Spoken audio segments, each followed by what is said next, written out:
بسم الله الرحمن الرحيم. ياسين والقرآن الحكيم إنك لمن المرسلين على صراط مستقيم تنزيل العزيز الرحيم لتنذر قوما ما أنذر آباؤهم فهم غافلون لقد حق القول على أكثرهم فهم لا يؤمنون إنا جعلنا في أعناقهم أغلالا فهي إلى الأذقان فهم مقمحون وجعلنا من بين أيديهم سدا ومن خلفهم سدا فأغشيناهم فهم لا يبصرون وسواء عليهم أنذرتهم أم لم تنذرهم لا يؤمنون إنما تنذر من اتبع الذكر وخشي الرحمن بالغيب فبشره بمغفرة وأجر كريم إنا نحن نحيي الموتى ونكتب ما قدموا وآثارهم وكل شيء أحصيناه في إمام مبين واضرب لهم مثلا أصحاب القرية إذ جاءها المرسلون إذ أرسلنا إليهم اثنين فكذبوهما فعززنا بثالث فقالوا إنا إليكم مرسلون قالوا ما أنتم إلا بشر مثلنا وما أنزل الرحمن من شيء إن أنتم إلا تكذبون قالوا ربنا يعلم إنا إليكم لمرسلون وما علينا إلا البلاغ المبين قالوا إنا تطيرنا بكم لئن لم تنتهوا لنرجمنكم وليمسنكم منا عذاب أليم قالوا طائركم معكم أئن ذكرتم بل أنتم قوم مسرفون وجاء من أقصى المدينة رجل يسعى قال يا قوم اتبعوا المرسلين اتبعوا من لا يسألكم أجرا وهم مهتدون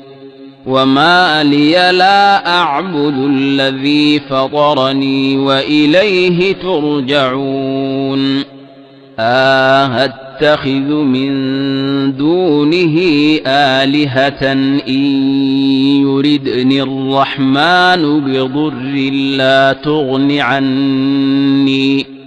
لا تغن عني شفاعتهم شيئا ولا ينقذون إني إذا لفي ضلال مبين إني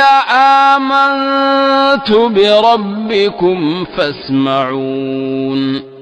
قيل ادخل الجنة قال يا ليت قومي يعلمون بما غفر لي ربي وجعلني من المكرمين وما أنزلنا على قومه من بعده من جند من السماء وما كنا منزلين إن كانت إلا صيحة واحدة فإذا هم خامدون يا حسرة على العباد ما يأتيهم من رسول إلا كانوا به يستهزئون ألم يروا كم أهلكنا قبلهم من القرون أنهم إليهم لا يرجعون وإن كل لما جميع لدينا محضرون وآية لهم الأرض الميتة أحييناها وأخرجنا منها حبا فمنه يأكلون وجعلنا فيها جنات من نخيل وأعناب وفجرنا فيها من العيون ليأكلوا من ثمره وما عملته أيديهم أفلا يشكرون سبحان الذي خلق الأزواج كلها مما تنبت الأرض ومن أنفسهم ومما لا يعلمون وآية لهم الليل نسلخ منه النهار فإذا هم مظلمون والشمس تجري لمستقر لها ذلك تقدير العزيز العليم والقمر قدرناه منازل حتى عاد كالعرجون القديم لا الشمس ينبغي لها أن تدرك القمر ولا الليل سابق النهار وكل في فلك يسبحون وآية لهم أنا حملنا ذريتهم في الفلك المشحون وخلقنا لهم من مثله ما يركبون وإن نشأ نغرقهم فلا صريخ لهم ولا هم ينقذون إلا رحمة منا ومتاعا إلى حين وإذا قيل لهم اتقوا ما بين أيديكم وما خلفكم لعلكم ترحمون وما تأتيهم من آية من آيات ربهم إلا كانوا عنها معرضين وإذا قيل لهم أنفقوا مما رزقكم الله قال الذين كفروا للذين آمنوا أنطعم من لو يشاء الله أطعمه إن أنتم إلا في ضلال مبين ويقولون متى هذا الوعد إن كنتم صادقين ما ينظرون إلا صيحة واحدة تأخذهم وهم يخصمون فلا يستطيعون توصية ولا إلى أهلهم يرجعون ونفخ في الصور فإذا هم من الأجداث إلى ربهم ينسلون قالوا يا ويلنا من بعثنا من مرقدنا هذا ما وعد الرحمن وصدق المرسلون إن كانت إلا صيحة واحدة فإذا هم جميع لدينا محضرون فاليوم لا تظلم نفس شيئا ولا تجزون إلا ما كنتم تعملون إن أصحاب الجنة اليوم في شغل فاكهون هم وأزواجهم في ظلال على الأرائك متكئون لهم فيها فاكهة ولهم ما يدعون سلام قولا من رب رحيم وامتازوا اليوم أيها المجرمون ألم أعهد إليكم يا بني آدم ألا تعبدوا الشيطان إنه لكم عدو مبين وأن اعبدوني هذا صراط مستقيم ولقد أضل منكم جبلا كثيرا أفلم تكونوا تعقلون هذه جهنم التي كنتم توعدون اصلوها اليوم بما كنتم تكفرون اليوم نختم على أفواههم وتكلمنا أيديهم وتشهد أرجلهم بما كانوا يكسبون ولو نشاء لطمسنا على أعينهم فاستبقوا الصراط فأنى يبصرون ولو نشاء لمسخناهم على مكانتهم فما استطاعوا مضيا ولا يرجعون ومن نعمره ننكسه في الخلق أفلا يعقلون وما علمناه الشعر وما ينبغي له إن هو إلا ذكر وقرآن مبين لينذر من كان حيا ويحق القول على الكافرين أولم يروا أنا خلقنا لهم مما عملت أيدينا أنعاما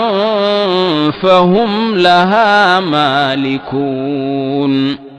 وذللناها لهم فمنها ركوبهم ومنها يأكلون ولهم فيها منافع ومشارب أفلا يشكرون واتخذوا من دون الله آلهة لعلهم ينصرون لا يستطيعون نصرهم وهم لهم جند محضرون فلا يحزنك قولهم إنا نعلم ما يسرون وما يعلنون أولم ير الإنسان أنا خلقناه من نطفة فإذا هو خصيم مبين وضرب لنا مثلا ونسي خلقه قال من يحيي العظام وهي رميم قل يحييها الذي أنشأها أول مرة وهو بكل خلق عليم الذي جعل لكم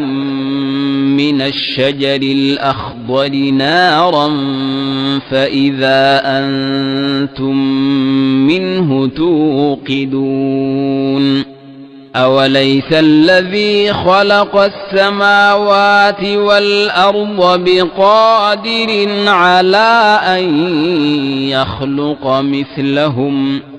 بلى وهو الخلاق العليم إنما أمره إذا أراد شيئا أن يقول له كن فيكون فسبحان الذي بيده ملكوت كل شيء وإليه ترجعون بسم الله الرحمن الرحيم الرحمن شروع اللہ کے نام سے جو بے حد مہربان نہایت رحم والا ہے۔ رحمان نے علم القرآن سکھلایا قرآن، خلق الإنسان بنایا آدمی، علمه البيان پھر سکھلایا اس کو بات کرنا۔ الشمس والقمر بحسبان سورج اور چاند کے لیے ایک حساب ہے۔ والنجم والشجر يسجدان اور جھاڑ اور درخت مشغول ہیں سجدہ میں۔ والسماء رفعها ووضع الميزان اور آسمان کو اونچا کیا اور رکھی ترازو۔ ألا تطغوا في الميزان کہ زیادتی نہ کرو ترازو میں۔ وأقيموا الوزن بالقسط ولا تخسروا الميزان اور سیدھی ترازو تولو انصاف سے اور مت گھٹاؤ تول کو۔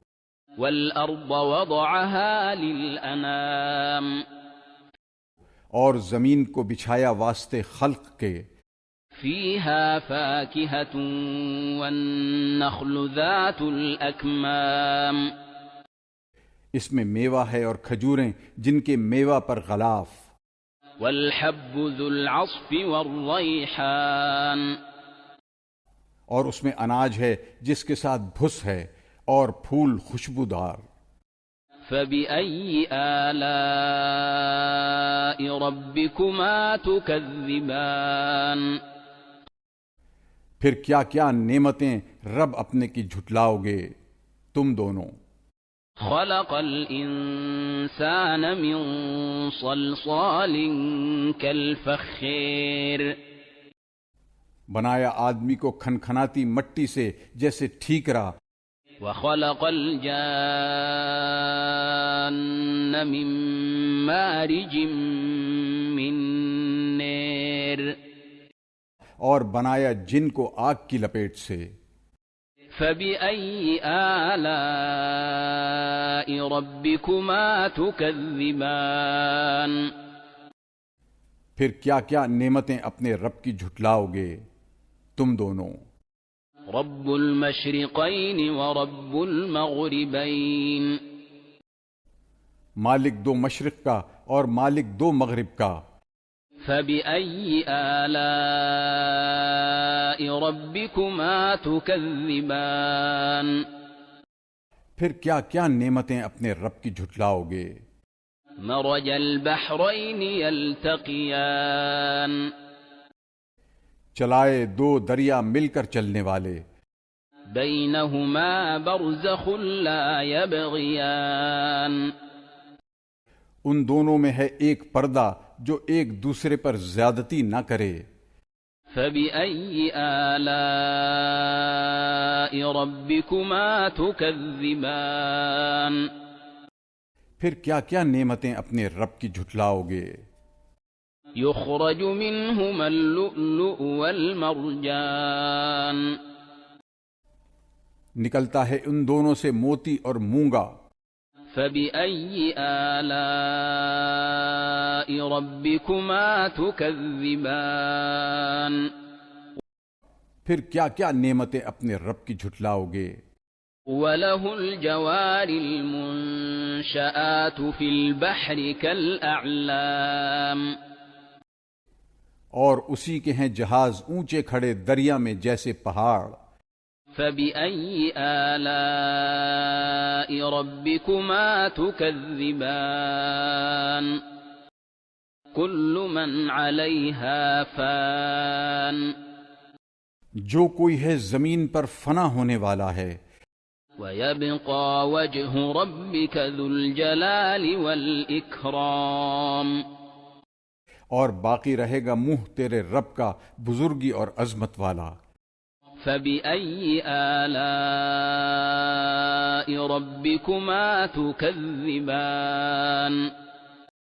پھر کیا کیا نعمتیں اپنے رب کی جھٹلاؤ گے؟ يسأله من في السماوات والأرض كل يوم هو في شأن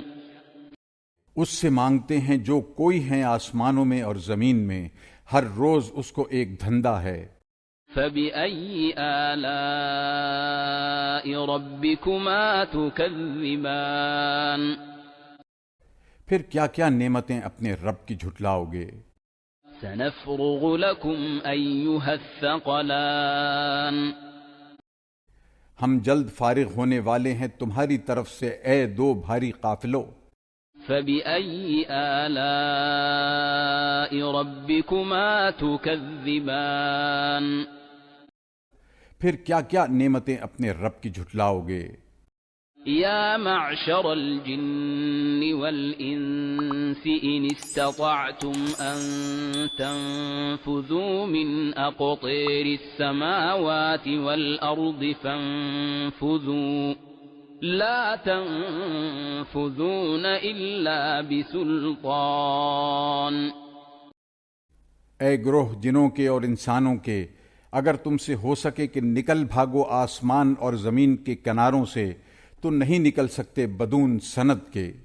فبأي آلاء ربكما تكذبان پھر کیا کیا نعمتیں اپنے رب کی جھٹلاؤ گے؟ يرسل عليكما شواظ من نار ونحاس فلا تنتصران چھوڑے جائیں تم پر شعلے آگ کے صاف اور دھواں ملے ہوئے، پھر تم بدلہ نہیں لے سکتے. فبأي آلاء ربكما تكذبان پھر کیا کیا نعمتیں اپنے رب کی جھٹلاؤ گے؟ فإذا انشقت السماء فكانت وردة كالدهان پھر جب پھٹ جائے آسمان تو ہو جائے گلابی جیسے نری. فبأي آلاء ربكما تكذبان پھر کیا کیا نعمتیں اپنے رب کی جھٹلاؤ گے؟ فيومئذ لا يسأل عن ذنبه إنس ولا جان پھر اس دن پوچھ نہیں اس کے گناہ کی کسی آدمی سے اور نہ جن سے. فبأي آلاء ربكما تكذبان پھر کیا کیا نعمتیں اپنے رب کی جھٹلاؤ گے؟ يعرف المجرمون بسيماهم فيؤخذ بالنواصي والأقدام پہچانے پڑیں گے گناہگار اپنے چہرے سے، پھر پکڑا جائے گا پیشانی کے بال سے اور پاؤں سے. فبأي آلاء ربكما تكذبان پھر کیا کیا نعمتیں اپنے رب کی جھٹلاؤ گے. هذه جهنم التي يكذب بها المجرمون یہ دوزخ ہے جس کو جھوٹ بتاتے تھے گناہگار. يطوفون بينها وبين حميم آن پھریں گے بیچ اس کے اور کھولتے پانی کے. فبأي آلاء ربكما تكذبان پھر کیا کیا نعمتیں اپنے رب کی جھٹلاؤ گے. ولمن خاف مقام ربه جنتان اور جو کوئی ڈرا کھڑے ہونے سے اپنے رب کے آگے اس کے لیے ہیں 2 باغ. فبأي آلاء ربكما تكذبان پھر کیا کیا نعمتیں اپنے رب کی جھٹلاؤ گے. ذواتا افنان جن میں بہت سی شاخیں. فبأي آلاء ربكما تكذبان پھر کیا کیا نعمتیں اپنے رب کی جھٹلاؤ گے. فيهما عينان تجريان ان دونوں میں 2 چشمے بہتے ہیں. فبأي آلاء ربكما تكذبان پھر کیا کیا نعمتیں اپنے رب کی جھٹلاؤ گے. فيهما من كل فاكهة زوجان ان دونوں میں ہر میوہ قسم قسم کا ہوگا. فبأي آلاء ربكما تكذبان پھر کیا کیا نعمتیں اپنے رب کی جھٹلاؤ گے. متكئين على فرش بطائنها من استبرق وجنى الجنتين دان تکیہ لگائے بیٹھے بچھونوں پر جن کے استر تافتے کے اور میوہ ان باغوں کا جھک رہا. فبأي آلاء ربكما تكذبان پھر کیا کیا نعمتیں اپنے رب کی جھٹلاؤ گے. فيهن قاصرات الطرف لم يطمثهن إنس قبلهم ولا جان ان میں عورتیں ہیں نیچی نگاہ والیاں، نہیں قربت کی ان سے کسی آدمی نے ان سے پہلے اور نہ کسی جن نے. فبأي آلاء ربكما تكذبان پھر کیا کیا نعمتیں اپنے رب کی جھٹلاؤ گے. كأنهن الياقوت والمرجان وہ کیسی جیسے کہ لال اور مونگا. فبأي آلاء ربكما تكذبان پھر کیا کیا نعمتیں اپنے رب کی جھٹلاؤ گے. هل جزاء الإحسان إلا الإحسان اور کیا بدلہ ہے نیکی کا مگر نیکی. فبأي آلاء ربكما تكذبان پھر کیا کیا نعمتیں اپنے رب کی جھٹلاؤ گے. ومن دونهما جنتان اور ان 2 کے سوا اور 2 باغ ہیں. فبأي آلاء ربكما تكذبان پھر کیا کیا نعمتیں اپنے رب کی جھٹلاؤ گے. مدهامتان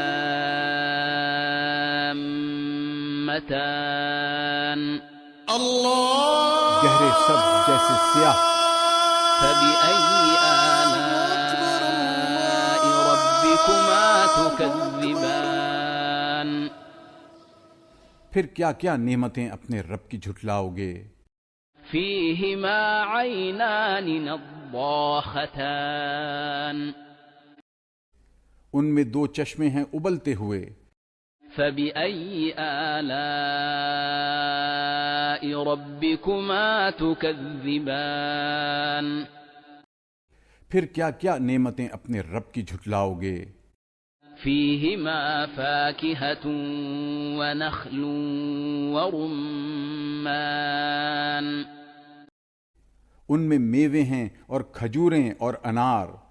فبأي آلاء ربكما تكذبان پھر کیا کیا نعمتیں اپنے رب کی جھٹلاؤ گے؟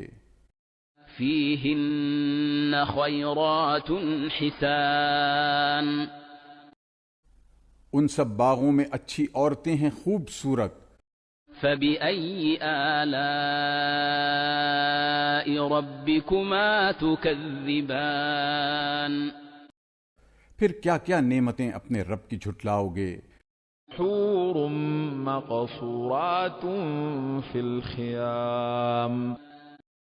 حوریں ہیں رکی رہنے والیاں خیموں میں. فبأي آلاء ربكما تكذبان پھر کیا کیا نعمتیں اپنے رب کی جھٹلاؤ گے؟ لم يطمثهن انس قبلهم ولا جان نہیں ہاتھ لگایا ان کو کسی آدمی نے ان سے پہلے اور نہ کسی جن نے. فبأي آلاء ربكما تكذبان پھر کیا کیا نعمتیں اپنے رب کی جھٹلاؤ گے؟ متكئين على رفرف خضر وعبقري حسان تکیہ لگائے بیٹھے سبز مسندوں پر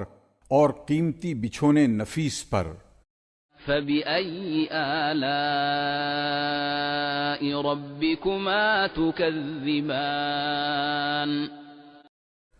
پھر کیا کیا نعمتیں اپنے رب کی جھٹلاؤ گے؟ تبارك اسم ربك ذي الجلال والإكرام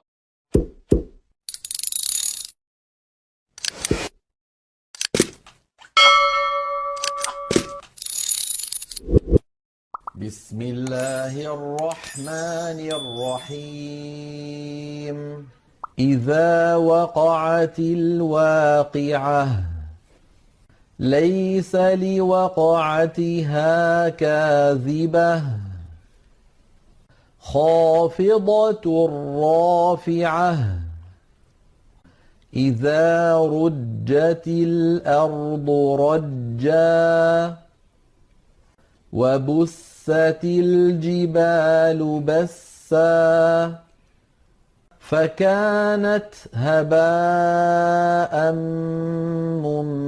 منبثا وكنتم أزواجا ثلاثة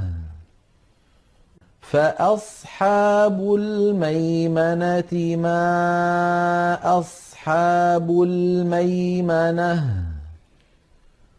وأصحاب المشأمة ما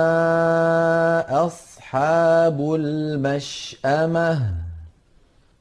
والسابقون السابقون أولئك المقربون في جنات النعيم ثلة من الأولين وقليل من الآخرين على سرر موضونة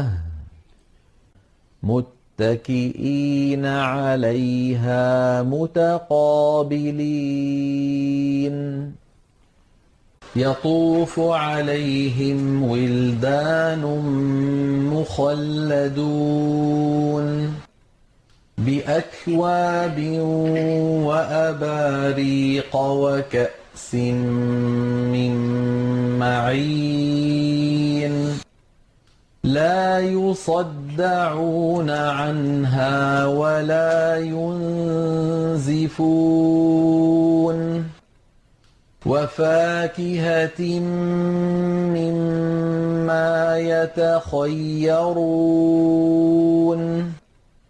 ولحم طير مما يشتهون وحور عين كأمثال اللؤلؤ المكنون جزاء بما كانوا يعملون لا يسمعون فيها لغوا ولا تأثيما إلا قيلا سلاما سلاما وأصحاب اليمين ما أصحاب اليمين في سدر مخضود وطلح منضود وظل ممدود وماء مسكوب وفاكهة كثيرة لا مقطوعة ولا ممنوعة وفرش مرفوعة إنا أنشأناهن إنشاء فجعلناهن أبكارا عربا أترابا لأصحاب اليمين ثلة من الأولين وثلة من الآخرين وأصحاب الشمال ما أصحاب الشمال في سموم وحميم وظل من يحموم لا بارد ولا كريم إنهم كانوا قبل ذلك مترفين وكانوا يصرون على الحنث العظيم وكانوا يقولون أإذا متنا وكنا ترابا وعظاما أإنا لمبعوثون أو آباؤنا الأولون قل إن الأولين والآخرين لمجموعون إلى ميقات يوم معلوم ثم إنكم أيها الضالون المكذبون لآكلون من شجر من زقوم فمالئون منها البطون فشاربون عليه من الحميم فشاربون شرب الهيم هذا نزلهم يوم الدين نحن خلقناكم فلولا تصدقون أفرأيتم ما تمنون أأنتم تخلقونه أم نحن الخالقون نحن قدرنا بينكم الموت وما نحن بمسبوقين على أن نبدل أمثالكم وننشئكم فيما لا تعلمون ولقد علمتم النشأة الأولى فلولا تذكرون أفرأيتم ما تحرثون أأنتم تزرعونه أم نحن الزارعون لو نشاء لجعلناه حطاما فظلتم تفكهون إنا لمغرمون بل نحن محرومون أفرأيتم الماء الذي تشربون أأنتم أنزلتموه من المزن أم نحن المنزلون لو نشاء جعلناه أجاجا فلولا تشكرون أفرأيتم النار التي تورون أأنتم أنشأتم شجرتها أم نحن المنشئون نحن جعلناها تذكرة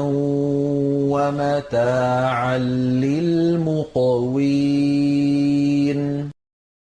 فسبح باسم ربك العظيم فلا أقسم بمواقع النجوم وإنه لقسم لو تعلمون عظيم إنه لقرآن كريم في كتاب مكنون لا يمسه إلا المطهرون تنزيل من رب العالمين أفبهذا الحديث أنتم مدهنون وتجعلون رزقكم أنكم تكذبون فلولا إذا بلغت الحلقوم وأنتم حينئذ تنظرون ونحن أقرب إليه منكم ولكن لا تبصرون فلولا إن كنتم غير مدينين ترجعونها إن كنتم صادقين فأما إن كان من المقربين فروح وريحان وجنة نعيم وأما إن كان من أصحاب اليمين فسلام لك من أصحاب اليمين وأما إن كان من المكذبين الضالين فنزل من حميم وتصلية جحيم إن هذا لهو حق اليقين فسبح باسم ربك العظيم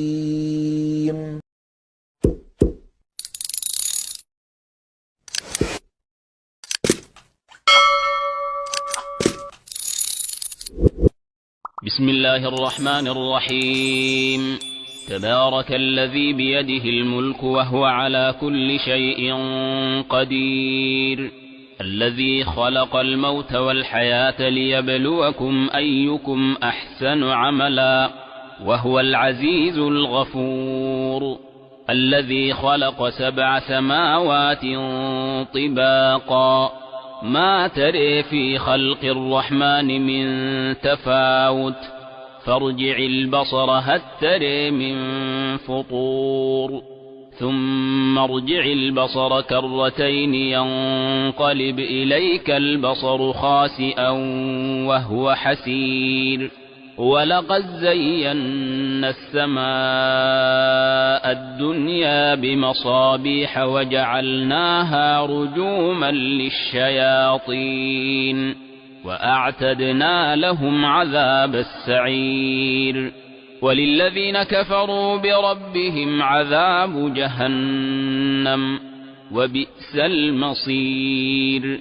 إذا ألقوا فيها سمعوا لها شهيقا وهي تفور تكاد تميز من الغيظ كلما ألقي فيها فوج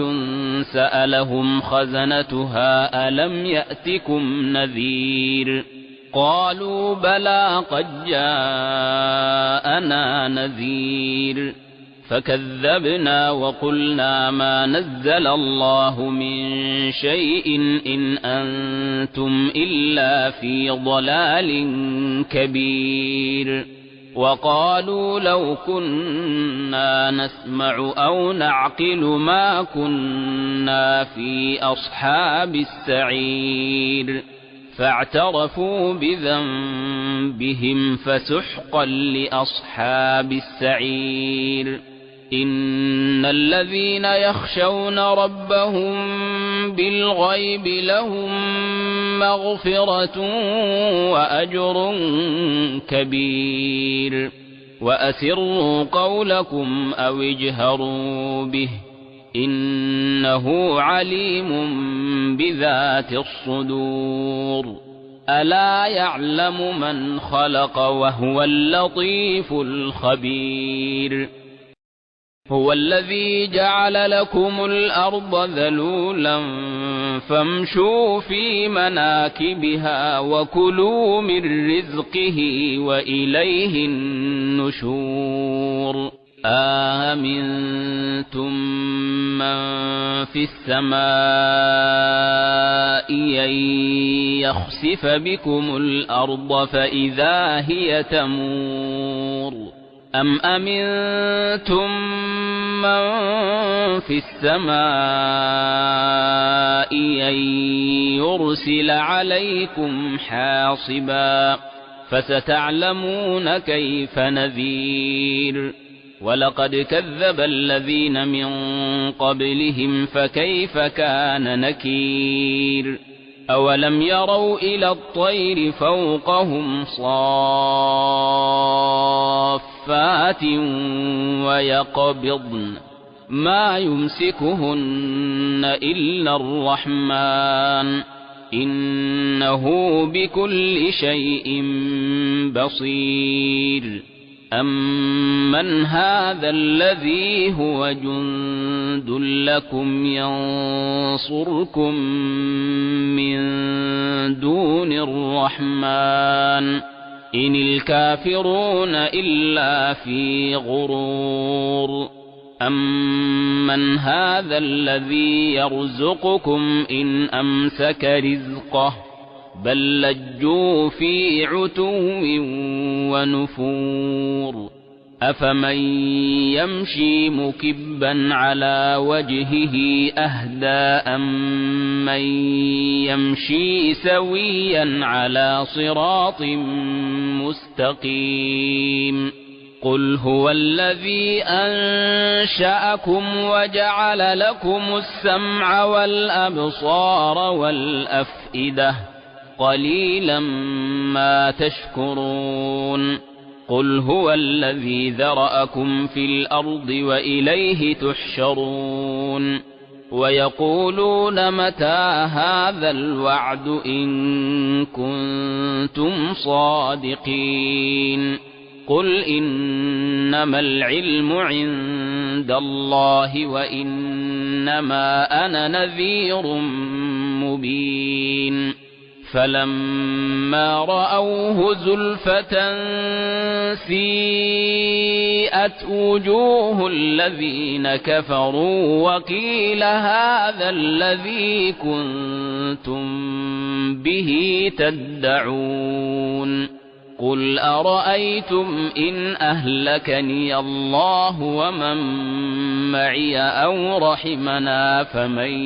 يجير الكافرين من عذاب أليم قل هو الرحمن آمنا به وعليه توكلنا